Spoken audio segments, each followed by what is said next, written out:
এত পাপাচার, এত অন্যায়, এত অপরাধ, এত গুনাহের পাহাড় আমাদের। এগুলো মাথায় আসলে, এগুলো মনে আসলে চোখের পানি না ফেলে থাকার কথা না। আমরা আল্লাহর কাছে, আল্লাহর ভয়ে রমাদান মাসের মতো অফার পাওয়ার পরেও চোখের পানি ফেলে আল্লাহর কাছে কাঁদার সুযোগ হয় না। এর সবচেয়ে বড় কারণ হলো আমরা আমাদের নিজেদের অবস্থান সম্পর্কে ওয়াকিফাল না। আমরা জানি না যে আমরা নিজেরা কত বড় পাপিষ্ঠ, কত অপরাধ হয়ে আছে, কত মামলার আসামি হয়ে আছি। আল্লাহর কাঠগড়ায় আমার বিরুদ্ধে কত শত, কত সহস্র মামলা জানে উঠবে। সেদিন কোনো রক্ষাকারী কেউ থাকবে না। দুনিয়াতে সুযোগ আছে সেই মামলাগুলোকে ডিসমিস করে যাওয়ার। অনেক হতভাগা আছে, অনেক হতভাগা আছে।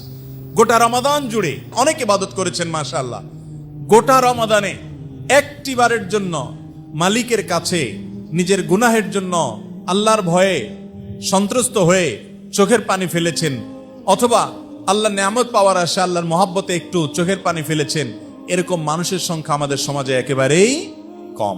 মোহতারাম হাজিরিন, রমাদান এলে আল্লাহ তাআলা অনেক মানুষকে মাফ করেন, সাধারণ ক্ষমা ঘোষণা করেন।